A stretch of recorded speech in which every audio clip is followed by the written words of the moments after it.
One, we're here. Hey, hello, Dr. Shelby. What up, Dr. Dave? We have a very interesting topic today. I believe we've talked about this at some point in time, but that is the entanglement of our emotions.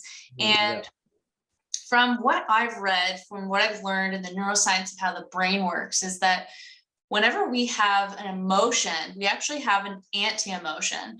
Kind of like in physics, we have particle, antiparticle. So whenever you're experiencing an emotion, sometimes you can feel the sensations in your body.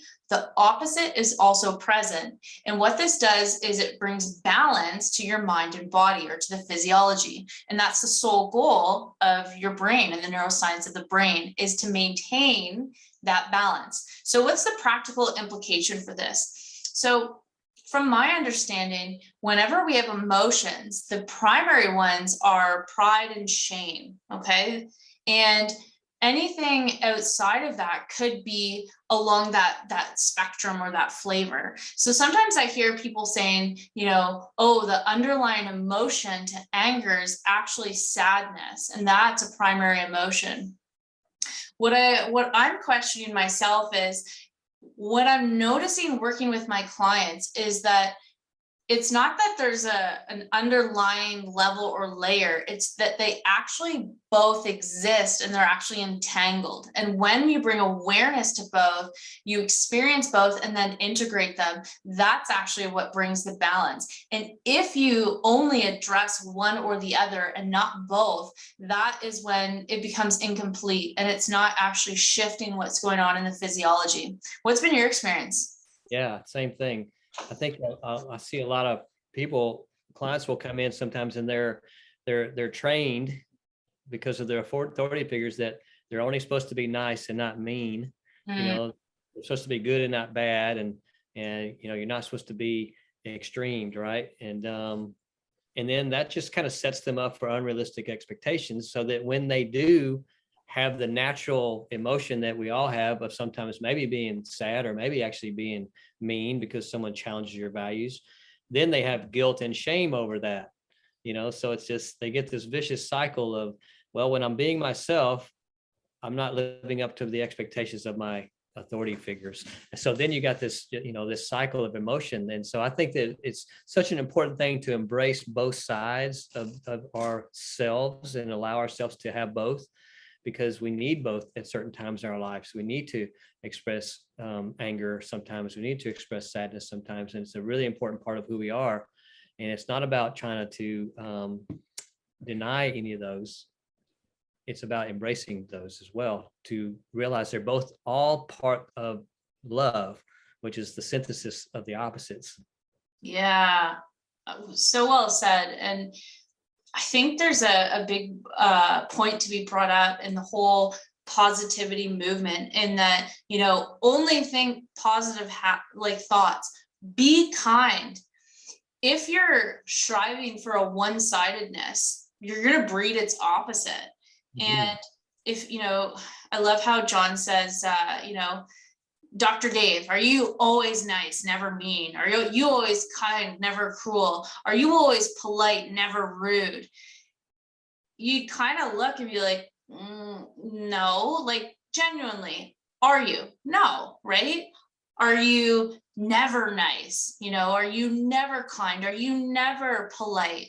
Well, no, that doesn't really make sense either. But are you sometimes nice, sometimes mean, sometimes polite, sometimes rude? Yeah, that's accurate, right? Yeah, that's normal. That's a normal that we all have as humans. We all will have both sides, and that's how we if we really look, you can try your hardest to try to portray meanness, but if you're externally putting nice out to everybody, then more than likely you're probably beating yourself up on the inside. You're being mean to yourself, so yes. So you're going to be nice and mean, whether you are going to put on a facade, external world, you're going to play out the other inside of you. And so it's actually we're just meant to just be ourselves, because when you're just being yourself, you're going to naturally have people in your life that you may be nice to. And then sometimes you might be mean to them because they challenge you. So that's a normal part of just us living our lives and just being ourselves and not trying to be someone we're not. Yeah, so well said.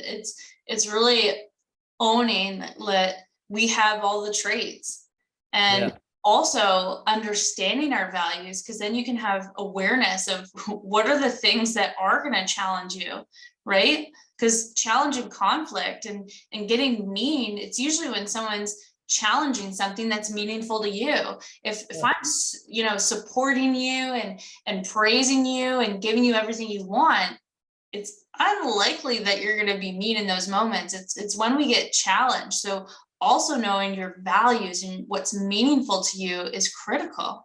Yeah, that's a good point. I'm glad you brought that up, because underlying all these emotions is really knowing your values and knowing, your drives, and, really knowing what's important to you. Because certainly if something's important to you and someone tries to take it away from you, you're certainly going to be naturally mean to that person, because they're taking something away from you that's important. As opposed to if it's not so important, you may not have a problem with it at all. And so when you are clear about your values and you really know yourself, you then kind of know what pushes your buttons. What types of things do I get angry about? What types of things that inspire me and bring me joy? And when you really know yourself, you can really know what those things mean. So there's another great way of learning about more about you is like, what do you get fired up about? What does make you angry? What does make you joyous? Those are indications of things that are high on your values. And so something to certainly embrace and appreciate. Yeah, so well said. Dr. Dave, if people would love to determine what their values are, what's highest priority for them, or if they've had experiences where, maybe they did perceive themselves as being mean and now they have shame and guilt around it and it's impacting their life, how can they reach out to you? Yeah, I love helping people get clear on that. Go to my website, drdavetuck.com, and fill out the survey. It's a little stress survey, and it kind of gives you an idea of what's going on. So that's a great place to start, and we'll guide you through the process of getting clear on your values. What about you, though? I want to know this. How do we get If you'd like to set up a discovery call, connect with me on LinkedIn, Facebook, Instagram. All of those are great platforms. I also have a stress less community in my at my website, www.drshelbyhson.com. Would love to see you there. Awesome. Looking forward to seeing you soon.